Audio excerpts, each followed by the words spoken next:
Ja, velkommen til dere husmøte I kveld. Vi har via sammen. Herre Jesus, takk for å kunne møtes etter kveld. Vi til å være akkurat midtelen og gjøre oss tog fri. Vi tøyne underfull nærvær, Herre. Vi til å salve oss, vi tøyne dørre bare blå og olje, Herre. Vi akkurat hjerte, akkurat øyre. Salve oss med munn til å tåse. Og vi til at du styrker oss til noen år I kveld. Og vi til en anda. Og Jesu navn. Amen. Ja. Hugsa hva skulle takke fram I kveld. Vi tar det ofte så lengt. Hugsa bare takke ikke så nekk I kveld. Så ble jeg I jøkken noen bøker som skriver I. Da jeg tar I studerer selv og tar lustig etter øren talar finner noe godt, interessant, så stedet jeg å skrive nyer. Så fann jeg akkurat her. Om det som Guds ord sier seg selv. Og vi søtter her at Guds ord selv eller innehelter bår og en fullfudja iverlivingar utgjør. Hvis du tok saken at du skulle fære til Kongo eller Siberia eller ankra Odj eller at du vært utsender som tro på herre. Og I høydninga land kanskje at du varst I 16-16-tallet ned til Afrika eller et landa. Og du skulle iverliva og det her var ringt at iverliva, så hadde vilja haft av oss tenk vitt der. Av oss tenk, du varst for at iverliva. Og til akkurat her vid Guds ord sier til her vid pøylagrøymer her en pøylagrøymer en som ferast I jøknum, som ikke har heima, men som hever et marsk, et endamal, og til henne kommer I jøknum. Og okkara pøylagrunns fer her I ver, Hebreerbrev tås om til å videre pøylagrunnar. Hebreerbrev 11 bøysene. Ja, hon 70 år, 70 år, og vi som sikkvande, vi tar finnkje og en utgjer, som Guds år, og vi kan også si at Guds år sier okkon om til andalige utgjerna øysene. Så Guds ord ikke bare ord, men ser man vi åren Guds kraft, Guds ande. Og til dømes Efesus brev 6 sier til at dere barda ikke vi kjøtt og blå. Kom til Efesus brev 6. Efesus 6. Fra 20. Efesus 6:20 at enda brøver moiner være sterkere I herranon og I kraften I avansara måtte. Læte tikkun og hin høyla herbuna gods at tid med å være førefyr stand I møte snildar brøktun djevulsins. For jeg vil bergast ikke møte kjøti og blaue, men I møte fyrsta dømon, I møte måttun, I møte stjøtnaren av myskri hesar veraldar, I møte antligare vansko I høvum plossun. Kvarsvegna tætje etikun hin høyla herbuna gods, at tid med å være førefyr stand I møte at I ønda deinun, og hevande gjørst alt at standa. Standet hui, hevande tikkara lendar gyrdar omkring vis sandløyga, og verande I brøstbrinju rattvusenar. Og tikkara føtur skøttar vi fyrrøyginsne og gleiboskape friarins. Fram alt, tekande troarskjølteren, hver vi tid skulle være førefyr sløtja alla hinnar eldslige örvar hins ytla. Og tætje kjolmfrelsunar, og svør andans, som Guds år. Biande alttui, vi allare bøn og aheitan og I andanon, og vekande herat, vi öllun uttalene, og ombønan fyrir öllun høylavun. Hese tingene her, Guds år sier okkur hese tingene, og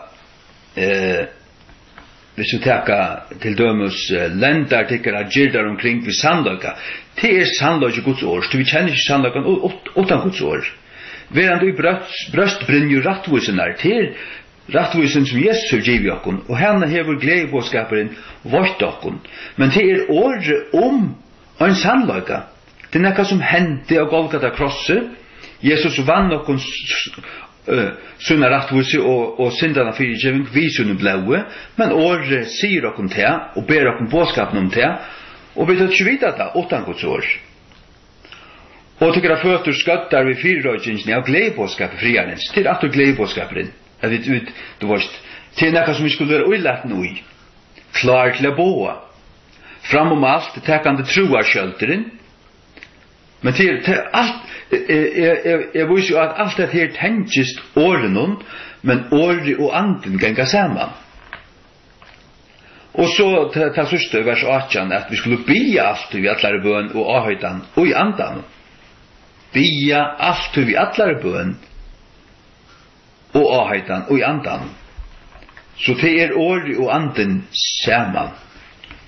Halleluja. Ja. Okra barda er som måtte kjøtt i blaue, men måtte anden.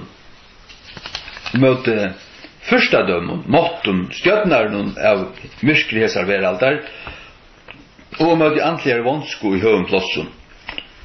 Hygg, hvis vi tidser etter sin listan her, god til giv jokken og svør, han giv jokken hemara, sa, spegel, og eld, og en lampo, og mat. Svør hevur du til að verja det vi, hemar hevur du til að brauta ting vi og smuja vi, så hevur du til að såa vi, du kommer til et aufruktbart sted, hevur du ikke så, så kan du ikke såa kodden og frukter og røtter og andre ting som du skal äta. Det er at du kommer først og er og du såar, og så hestar du, og så lever du av tog, og så går du som ta sanon, og så kan du leve her. En spegel hever du til at signalera vi. Og på skip for seglande for boi, du signalera vi en spekle. Og du sagt hvordan du sjálfur sagt det ut, du kanst røtja til et ansikt hvis du hever en spegel. Det vil si hampa der og vaska der ansikt og klippa der og ditten datten. Og så er det eld hever du til at matjera vi. Det vil si at du tennstikkar, du er for at kjente eld, og først du ikke til, så kanst du ikke støyja det som du driver, så måst du ete alt rått, og så blir du sjukur og såret. Lampo hever du, så du vil ljus om nottena. Og mat hever du, ja, men det hever du for at ivliva. Og her så kjøver du Guds ord at Guds ord er som surepler, som mjölk, og som kjøtt, og som brei, og som honengur. Surepler er vitaminer, C-vitaminer særliga. Mjölk inneheldur allar æra vitaminer, omframt C. Kjøtt gjev der proteiner, brei gjev der orsko og kraft. Honengur gjev der druesukur og dektoso. Og omanfyrir nevntu 5 tingene surepler, mjölk, kjøtt, brei og honengur, de omboa alla neiva føye. Det vil si at oi vi Guds åre. God til giv sunnum badne, god til giv Guds badne og sutt år, og Guds år sjalt viser til at videre innsett inn i hente heim, vi genga som poilagrymar i kjøkkenen her, og poilagrymsfer, som Øystein Petter tåsar at vi til poilagrymar, vandret ikkra poilagrymsfer her i ver, kom lukka og hikke på det. Ja.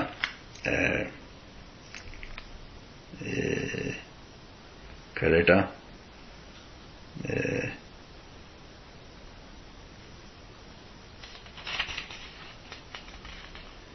Ja.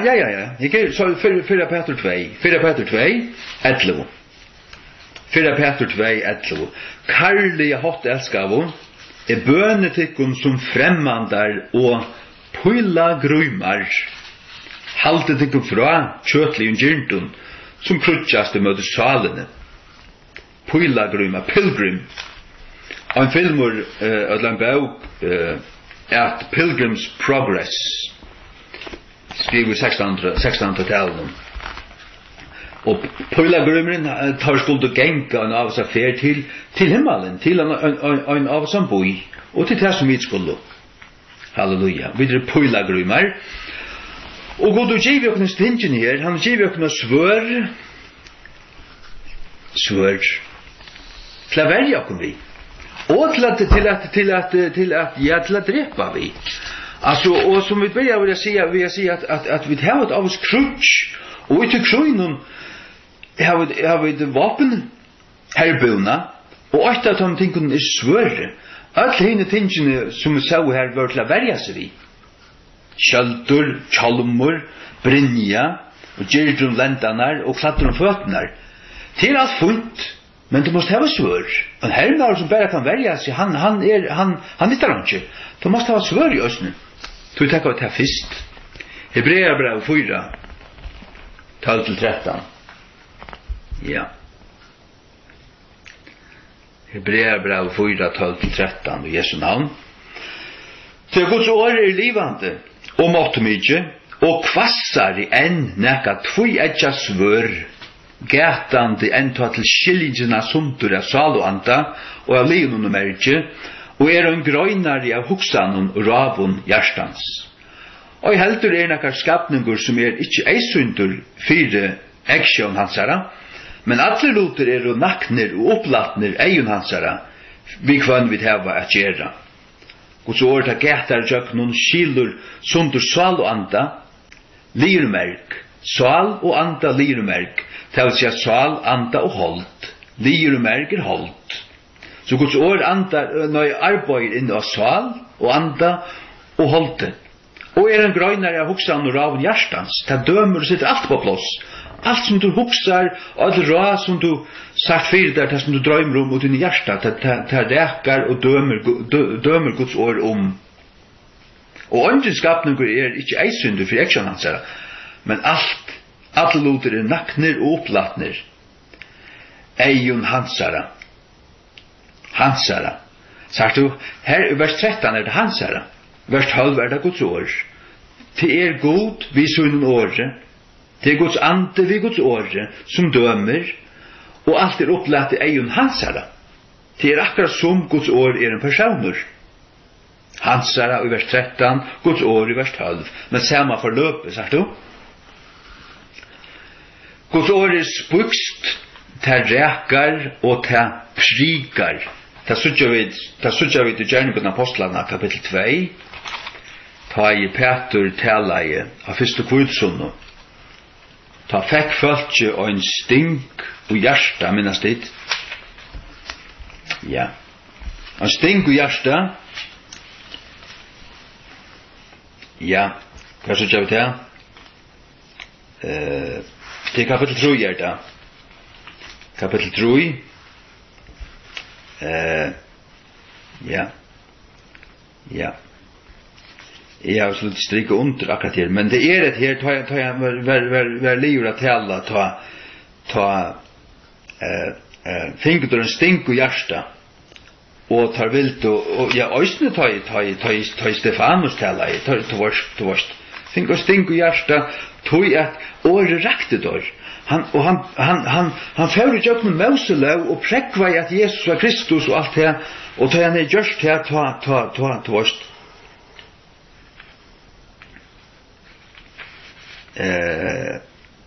ja, Gjerninger Apostlarna 6, 4. Etter at Stefanus vil tala. Ta i tar hård du hese ting, var der skarner, they were cut to the heart, skarner til hjärsta, ta vi stunkner til hjärsta, året rakte hjärsta, året som han tala i. Tar kjente seg sekar. Til akkurat det som Guds ord gjør, det dømer okkon sek, det sier sannlagan om alt ting. Halleluja. Vågjare nummer 2. Guds ord en hemmare. Jeremia 23. Jeremia 23 og 29. Herren sier, Jeremia 23:20.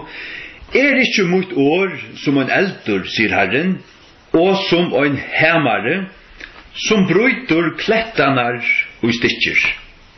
Halleluja. Guds ord sterkt, og ta bryter motstøv. Bryter motstøv. Ta så kjørt oss ut i Hirabrøvene til Timotheusbrøvene og Titusbrevet. Paulus skriver til Timotheus og Titus at tar skulle samføre andmelarene dvorst sæklige og vi Guds ord i kjennøyt.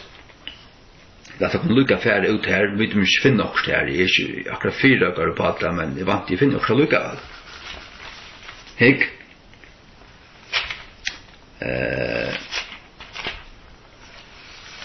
Ja. Ja. Kan lukka ut til Timotheus. Ja.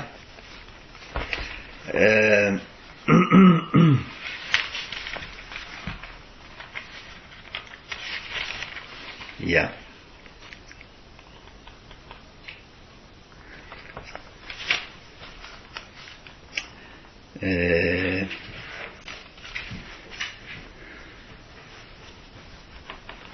Ja, til dømes 17 Timotheus 4, vers 2.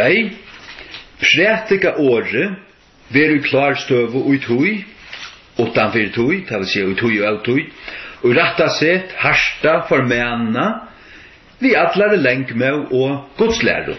Hva er det godslære fra? Fra Guds året. Du varst ikke hva godslæren lærer, utan du kjenner Guds år vel. Han skal prætika året og få oss ved godslære. Til at han tog vil komme, tog vil ikke uthalda høylnæma kvært, godslære, som Guds år, byggest av Guds år, men etter sånn eknolisten skulle da håpa til sin kjøls fralærere, hevande, skriande øyro. Det vil si at de skulle bare lære det til som de vilja høyra. Men vi vil halda okkur til godslærerne, vel og virkelig grunnt av Guds år, og således vil vi standast, og en hyre skal være førefyre, at teppa, det stender er stand, jeg kommer kanskje ikke nyrata på nu, men han sier det, at teppa anmelderne og så gjør. Ja. Guds år er en hemmare til det som vi brukar. Det er ikke okkar egna vit, det er ikke okkar egna argumenter, det er ikke å være så vel skåren for tungobanden akkurat, og være så klaukur alt det her, og kunne pregva ting utan Guds år nøy. Du skal kjenne lærerne, og vi henne skal du samføre, og teppa, og sette alt på plass. Det er Guds år til hans myndløyge, som setter tingene på plass, til det som hemmaren som bryter. Det bryter klettar. Hemmaren som bryter klettar. Hva er det? Jo, til det hør hjørstu, og til det menneska sinne, til menneska hjørsta som harsht, men som Guds år bryter, til det smøyre jakken, til som svør i øsne, til som det prikar, det stinker, men det bryter øsne. Halleluja. Hvor er til punkt 3? Guds år så. 4 Peter 8:23. 4 Peter 8:23. Verandi endurfødder, ikke av forgangelion sage, men av forgangelion. Vi Guds åre, som lever og verur ever. Ikke av forgangelion sage, ikke av forgangelion sage, men av forgangelion. Så skal det komme. Så sier han vågjere, vi Guds åre. Det vil si at Guds år av forgangelion sage, som hever endurfødt okkur. God vi så at sånn i rojakon. Ta i vid hørte det og tøk med det.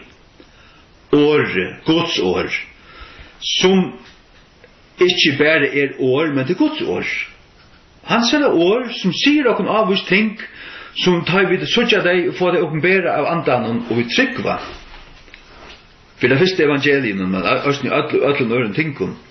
For det første evangelien, at Jesus Kristus sonur Guds døy fra okkara synder. Ta vi takk med det tog og søtja det og kjenna det og tryggva det. Så vil vi giten av til åren og av Guds anda.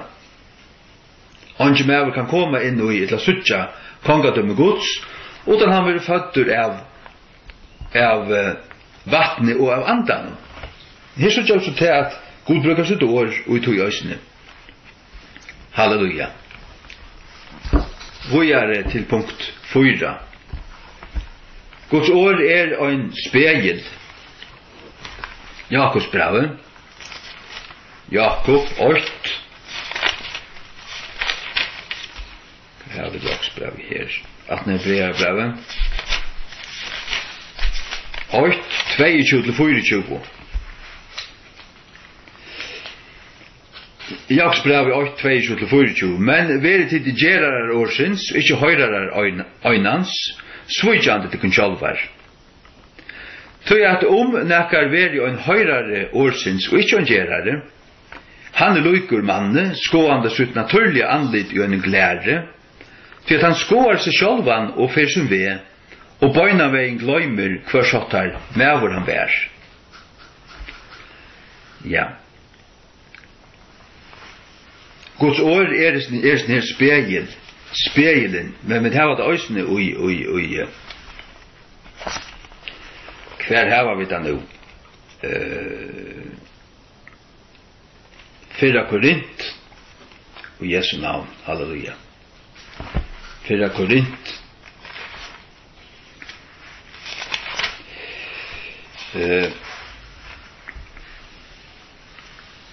ja. 4 Korint 13, ikke?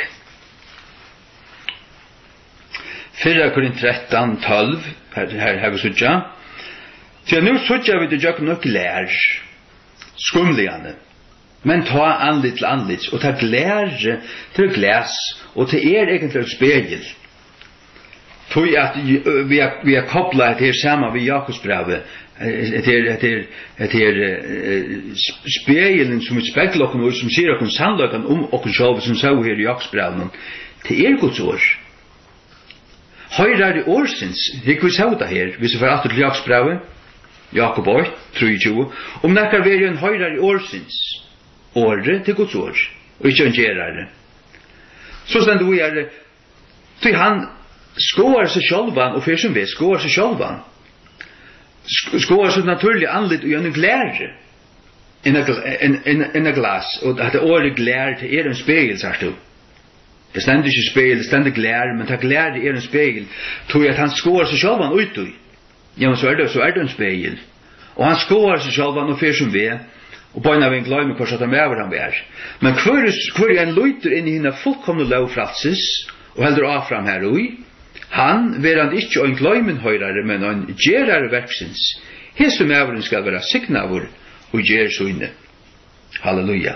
Så Guds år han spegelen, ta glære som viser okkur sannlagan om okkur sjálv.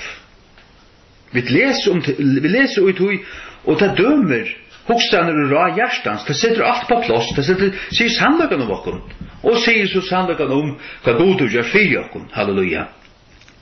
Og så vera vi giten av Guds år, som Guds sa, ta vi tryggva og høyra, og tryggva evangelien. Halleluja. Ja. Og som 413 12 sier, at vi sutjer og glær, skumlian, det vi skiljer ikke alt og send, det skumlet, vi hitjer, men så blir vi hitja, og Guds ande kastar mer og mer ljøs av tingene, og så skiljer vi deg, betre og betre og betre. Halleluja. Vågjare til 5, så sykja vi at Guds år eldur, vi tar langt å lyse det, og Jeremia 23.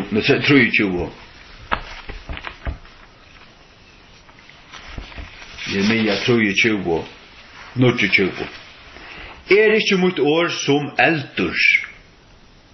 Guds år som eldur, sier Herren, og som en hemmare som bodde klettene og stikker, ja.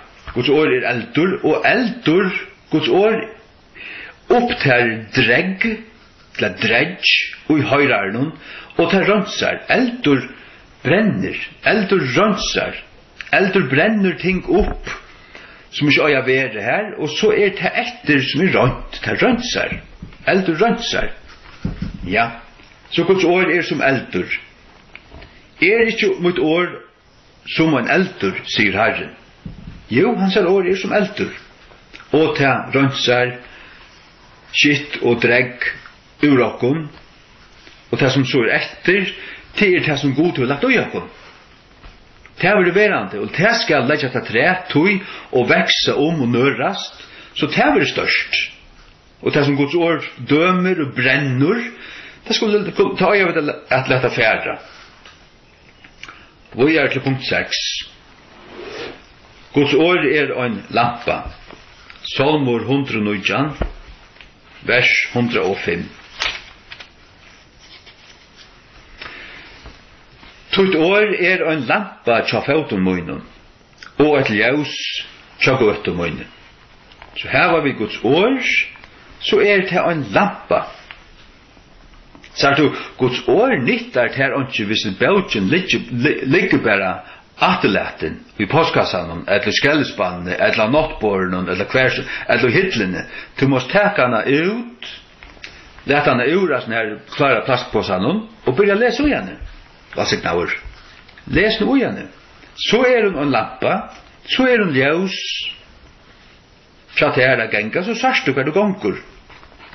Det vil si at året, det sier det her sannløygan det, sannløygan god, sannløygan din fudgjenda djevelen, sannløygan ditt medmenneska, sannløygan den andalja heimen, hva du bergist vi, måtter, anda herlig, og så videre.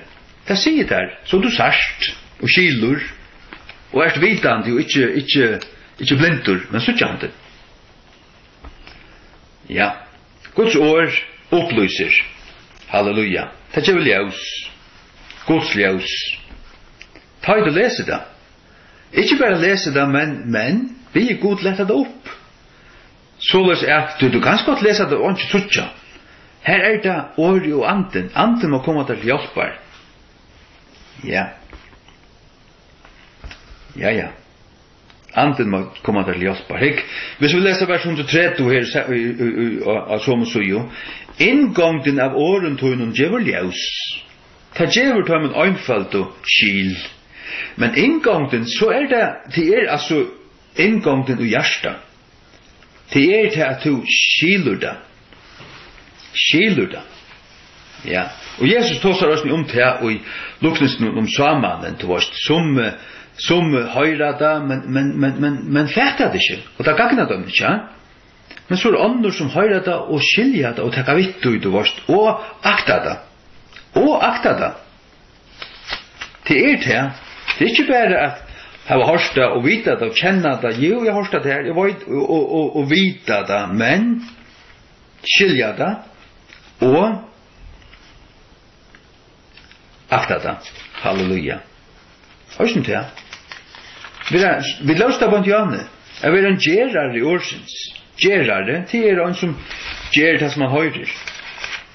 Du vet, og gjerare ikke det som man høyrer, så han en gløymen høyrare og året gagnar noe, ja? Det det. Så kommer vi til det kjente. Guds år mætur og føje. Det surepler. Årtøsene 25-4.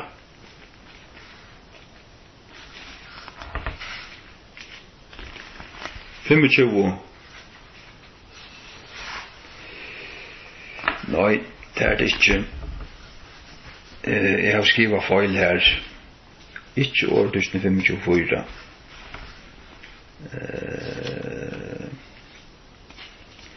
Hver man da vera.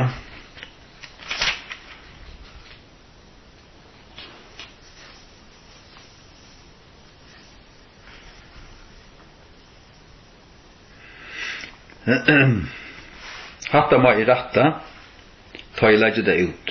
Så skal jeg skrive det ratta vi. Men det stender understand i årtøkenen at det at Guds ord som like apples. Ord, det må være hasangren. Ja. tøy. Her stendur annor ting, her stendur annor ting. Men här har vi skrivit fel till vi finner det inte vi bara läpa här men det ständer nästan ja. Guds ord är som surplir. Guds ord är som mjölk. 4 Peter 2:2.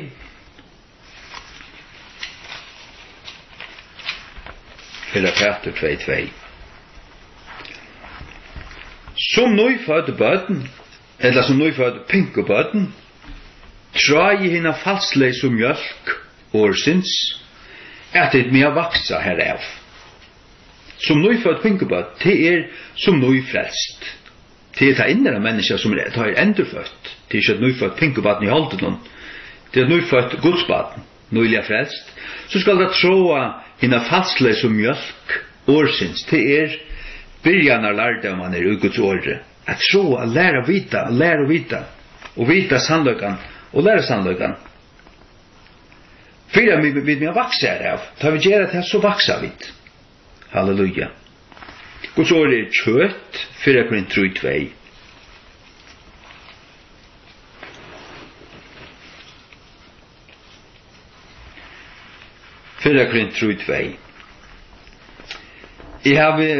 Jag har fött till vid mjölk. Ikke vid kött. Till att här till vårt det inte mätter att bära det. Och heldur enn nu tid menter.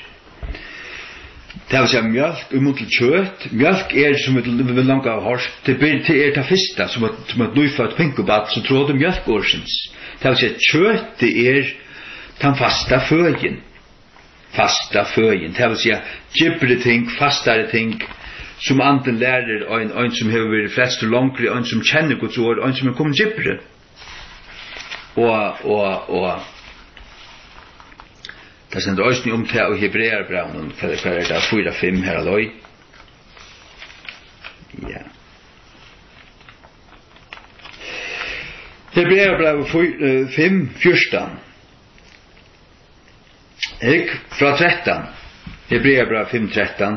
Så kvart han som brukar mjölk, att det här mjölk, avhängig i rättvisens åren så här tog Guds år. Till han pinkobat, men vi lås akkurat om pinkobat nu i 4 Peter 2:2. Nej, 4 Peter 2:2. Men stärskur mätur höjder till torra som vid fotlan altor. Stärskur mätur så kött. Du ger ju under vattnet kött, men inte det tål det inte. Det må få mjölk så flötande föje. Inte för det 8-2 år gammalt kan det få kött vart lilla bitar och inte för det 4-5 år gammalt sitta och jäklar ordentligt köttbitar det varsta. Stärskur mätur höjder till torra som vid fotlan altor. En tar till torra som, och på grund av bruket, häva sina sanser vandar till att gröna bäg gott och illt. Det vill säga att det finns ju andliga visdom och andligt skil. Det gröna, det kunde skilja, fäta och så vidare. Hade av köttet, så är det breje, Matteus 4:4. Matteus 4:4 och Jesu navne. Men han svärar ju säger, skriva stendur, mævur skal ikke liva av brei øyna, men av kvarjen åre som utgangur ut ur munne Guds. Ja. Hvis du løytar på apples, så kanskje du finner at det is as apples. Det er sender omstanden. Ja. Mævur skal ikke liva av brei øyna, breie til den naturliga likame, men av kvarjen år som utgangur. Det vil si at Guds år stender som motvekt til brei, det vil si at Guds år andaligt brei. Halleluja. Tog Guds år brei. Ja. Så det honengren. Salmur 119, vers 103. Hvor søt årtøyne smatje møynum? Ja, søtare enn honengur for munnen møynum. Så Guds år som honengur, sagt du? Vi kunne si som honengur. Hvor søt årtøyne smatje møynum? Årtøyne. Guds år. Sötare än honängur, det vill säga, det vill sett, det vill sammanbore vi det, tog det som det, tog säger vi det, att det det, tog det logis tog, det omboar det. Och så är det som honängur.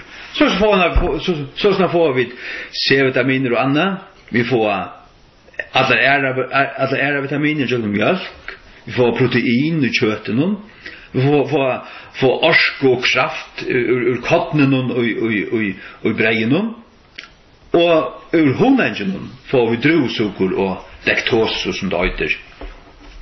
Så när vi inte ettläten här av beron, vi är väl utgjort, vi är akkurat som du varst det här, ja, vi är väl utgjort, hese här polagrundsfär här i vär, vi svörre och hämmara och så snart kunde vi drepa okkur dår och välja okkur möte barbaron som kom efter okkur, fäkta där nyer och vinna, och vi ta hämmar, vi kunde bräuta, knusa några steinar och smuja och ditten datten. Vi kunde såa och såa och få fullt av mäten nästa år och här var nog vid till år. Vi tar en spegel, vi kunde signalera vi och spegla oss vi, så jag sannlagan om hur gråhärd och sliten vi det blev nu ditten datten. Vi tar eld, vi kunde känna eld. Vi sitter inte kallt till kväll. Nej, vi tar eld och kunde matchera i kväll och i morgon och i omorgon en tag. Vi tar en lampa, vi sitter inte i mörkret. Och vi tar mät, suröppler, mjölk, kött, brej och honung. Halleluja. Hick. Vitaminerna, suröpplerna, det de hittar på årtøtjene 25. Årtøtjene 25, 11. Og et år, hørselig at hela, som surepler av godle og i myndun av silvere. Og et år, hørselig at hela. Hver kan betre tala hørselig at hela år enn Guds år? Sjåvand det det hakste året. Guds år han har sett sitt år hakre enn sitt navn. Og Guds år hakre enn ekka anna år. Det vil säga at et år hørselig som hørselig at hela som surepler. Ja, så Guds år som surepler. Tror kunne vi si at det Guds år som surepler. Og jøkken til få vi C-vitaminer særlige og ærer. Og jøkken mjölkina allar vitaminer. Så det også bonus til vi tar eike utgjør, vi til fernast det, vi glemte ikke seimenar etter, nei. Seimenar finner vi. Så vi kunne smuja. Vi smuja okkur en krois og en skur, jeg begge vi sov på seg ute av Madagaskar, eller midt inn i Kongo, der hver vi fører. Jeg vet ikke hver til færa. Hva sier man at du kan færa, altså? Sitt ikke heima. Hikk? Prætikaren 12:11. Årene tjatom en voiso som pujkstavar, og som naglar, fester av mostarunon, tja saunavun, som given fra øynun hyra. La meg brauta til lige for tikon. Årene tjatom voiso som pujkstavar, hver voistur, hver gjørdur okkom voistamur fra gode Jesus Kristus, sa han Korint 8:30. Han gjørdur okkom voistamur, han hin voise. Han allvoisur. Årene tjatom voiso som pujkstavar. Alt pojkar av Jesus har stå. Og som naglar, men disse naglander fester av førjun, av morsta runon i flortal, tja saunavun. Hver saunair til? Saunainer kyrkjur, morstarner hiraner, tar som setter iver i sin kyrkjun, det vil si pastorar. Pastoraner festar i seg her naglanar. Pastoraner morstarner tja saunavun. Men så stendur, som given, hver given? Jo, pujkstavaner og naglaner. Men årene, til årene som alt kommer rett til, tog det given, og ikke givner, sarstu. Årene, Tjatam og voisu det som for det første pøkstavar og som naglar. Men alt pøkar alltid til årene. Så årene det de som given fra kvarjon og innom hyra. Hver hyren? Hyren okkara Jesus Kristus. Halleluja. Han har givet sånn i år. Og vi som djeva teg, vi smuja, vi bytja Guds rujtje her gjør. Vi er sånn her naglunon, til vi smuja. Paulus smuja, ja. Kom, 4 Korint 3:20. Her sier Paulus at han var en husasmyr, og han byr okkon østene som smuja, samme visser, bytja vuslianen, vi usdømmer altså. Ik? Hetta sørsta. 4 Korint 3:20. Samsværande vid han nøye Guds som given. Som en vusur bytjemostare. Bytjemostare, det en husasmyr. Bytjemostare, det varst. Det bytjefrøyngur, eller en smyr, en snekkar, en husasmyr, det varst, men det bytjemostare. Her har jeg lagt grunnvattlen. Det han har byggt det første uisen her. Og en annan bytjer her også. En annan bytjer vujar uisen her samme. Det har sett du gonger inn i det som han har byggt og du bytjer vujar. Men let kvann man djeva gatur etter kvossu han bytjer her på. Så sier han vujar. Når han sier vujar, tror jeg at annan grunnvall kan ikke mer letja enn ulagtur som Jesus Kristus, så til han vil bytja. Og vi bytja av grunnvall som apostlene og profetene har lagt. Guds år, gledebådskaperen, Guds læran og Guds åre. Doktrinenar om hver god hver Jesus Kristus og hva han har gjørst. Vi får komme vågjare til oss når vågjare i husmøtene inn til det som heter soteriologi. Det frelselære. Jeg alltid vil komme inn til det at ta seg mer om frelsene. Lære Guds ord og om frelsene. For jeg vet ikke noe, og så videre. Rattvusgjering, høylavgjering og alt de tingene her. Det må vi komme til. Men vi lær oss lese hva jeg her nå, om nekker med vår bytje oppa henda grunnvall. Gull, silver, dyrebæra støynar, tre, hodj, holm. Det godt. Ta skal verst ikke hver mann være eisunt. For at dæveren skal klarlegge til. Jeg tror at han skal være oppenbæra hvor vi elte.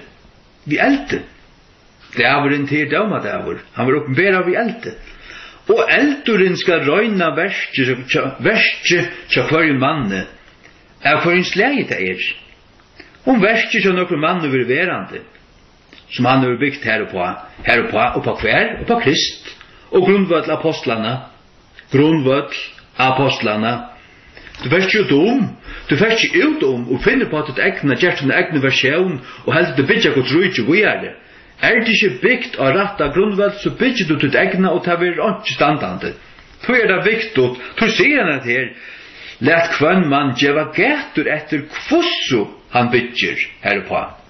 Og det det som vi alltid må gjøre, at kan okkur og rannsaka okkur sjálvar, vi som pratika og læra og så videre, det noe rett? Det noe 100% rett? Og så skulle vi få innstille okkur, og få innpusse okkur, og stilla døysunar, stilla motoren, stilla til høyla alt, så at motoren gonger vel, stilla innsprenningsina, og ditten datten, og elektrodenar, og ditten datten, at motoren kører rett. At det høyla rett stilla, halleluja. Ja. Til det, halleluja. Jeg halte vi takka for å be alt du bare. Takk for disse stund, Herre. Takk for at alt at du giver okken, og jeg ser underfulle bøkene til du giver okken, Herre. Det verda bæra til at vi hadde bæra søver og meningar, og men vi hadde finne andan, men vi ikke hadde året, så fleit alt. Og så hadde vi ikke vite rettelig hver okkar føtter og standa, og vi hadde ikke kommet atter til at etterkanne alt, og funnstille alt, og lære vi noe helt, hvordan det nå her? Hvordan det nå her? Så hadde vi ikke vite. Men til et år, det gjever okkon ljus, det en lampa, som lyser for okkon, og opplyser okkon, halleluja. Og, som vi også nevnt sier til, at det svører vi kunne bergast vi, og okra barda i, ja, han her. Og takk at du gir okkon svør, og vi sykja hvordan du bardist, ta du bardist vi satan ut i øymørsen, jeg tror ikke, at du fast og 40 der, 40 nætter. Du sier skriva stendur, og ta mått i han vujtja. Lær okkon til det samme, Herre, at kjenne at du dår vel, og bergast vi skriva stendur, og så det sånn vinna, bæg mot det anteherlige, òsne mot det menneskjon, og mot det trorskum brøver og òsne, som vilja møte. Som Paulus skriver til Timotheus og tar, at tar skulle halda fast ved godslærerne, og være førefyr, òsne at samføre andmælarerne, men òsne vi hausemme, og vi vustame, og så videre. Ikke vi holde noen, men leta tutt år kjolt gjerra gjerningen. Og ta gjerda, ta vi kjenna det vel, og lært det av den anda, og for at oppleta det og leggja det ut rett, så at til just og klart for øynekvaren som hører det, ja, så taler året for seg kjolt. Hatt av sannløgjen, hatt av det. Halleluja. Her er det bare om at du varvøyd rakkon, varvøyd og signa hver øynstakkan som er lusta, og varvøyd rakkon holdt inntil tunn det, tunn at du komo, og tjøknum ta trångt vid moluja, og hun nekvilla løy til kosta verur til å få det suttja herre, at vi bare klar og brennande, bruar modjar vi lampu og olje av lampene, og haldana brennande, lampene. Halleluja. Oljan holder anden, videre lampa, okra hjertelampan, at vi klarer inntil tann det at du kjemur. Og skulle lampan slakne at vi tar tidse eike olje ui kannena, så sånn at ta i raupe kjemur, nu kjemur han, vi ta kunne få lampena lysa, vi har køyra eike olje av lampena og få det brenna atter. Halleluja.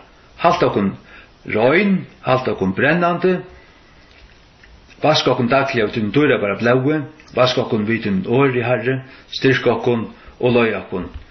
Og i Jesu navnet. Amen.